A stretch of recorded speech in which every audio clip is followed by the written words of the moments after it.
या मारूंगा सबको, जलाऊंगा, तो ऐसा नहीं है। दूसरा, जब हम किसी किताब को, खासकर धार्मिक किताब को रखते हैं, तो आपने देखा होगा मोटी जिल्द होती है भगवत गीता की, रामायण की, कुरान की, जितनी भी बुक्स होते हैं, होली बुक्स होते हैं, सबको बढ़िया मोटी सी, बढ़िया अच्छे कागज की भी होती है। फिर उसको अपने अपने कपड़ों में, अपने अपने कलर के रंगों में लपेटा जाता है, फिर कहीं साड़ी में, ब्रीफकेस में अंदर तक छुपाया जाता है। तो इतनी सारी लेयर्स होती हैं कि वो जलते जलते जला होगा, और जब सूटकेस की बारी आई होगी ब्रीफकेस की, तब तक जला होगा, फिर साड़ी जली होगी, कुछ फायर ब्रिगेड्स आ गई होंगी, बुझा दी होंगी।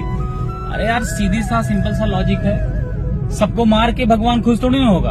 अगर है भगवान, अंधविश्वास लाके घुसेड़ देते हो, भगवत गीता को लाके घुसेड़ दिए, गीता बच गई, सब मर गए। What is that mean? Like भगवान इतने मासूमों को मार के खुद को बचा लेंगे? ये तुम्हारे सो कॉल्ड चीफ गुरुओं के अंधविश्वास है और तुम उसको फॉलो करते हो। एक्सीडेंट था, हो गया, और उनके साथ संवेदनाएं हैं मेरी, बहुत दुख है। प्यारे प्यारे मासूम बच्चे भी थे, बच्चों से मुझे बहुत ज्यादा लगाव है, इसलिए मैं बोल रहा हूँ। बाकी सब प्यारे ही होते हैं। तो ऐसा नहीं है भगवान ने सबको मार के अपनी गीता बचा लिया। ये नाथ पे बाढ़ आई, वहां नाथ पे उड़ गया, फ्लड आया, पहाड़ गिर गए, मंदिर बच गया। अबे ऐसा मंदिर बच गया तो वाहवाही करने लगे, मंदिर बच गया, देखो भगवान ने मंदिर बचा लिया, उनका कुछ बाल बांका नहीं हो, चलो दर्शन करने, चलो काजू कतली चलाने, चलो वहाँ के बिजनेसमैन के ऊपर पैसा चढ़ाने जो वहाँ बैठता है, चलो वहाँ पूजा पैसा डालो। It's not like that. Collapse कर गया, उसकी नींव मजबूत थी तो बच गया, होता तो मंदिर भी उड़ जाता, मस्जिद भी उड़ जाता। तो ओवरऑल भगवान लाखों लोगों को डुबो के मार देगा, खून से नहा लेगा और अपने मंदिर को बचा लेगा? ऐसा नहीं है। और ऐसे भगवान है तो कोई जरूरत नहीं है उनकी। तो ये तुम्हारी सोच है जो भगवान को बदनाम करते हो।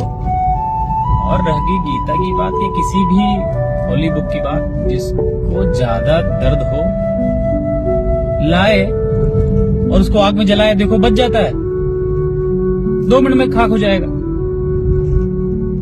तो ये सारी चीजें हैं।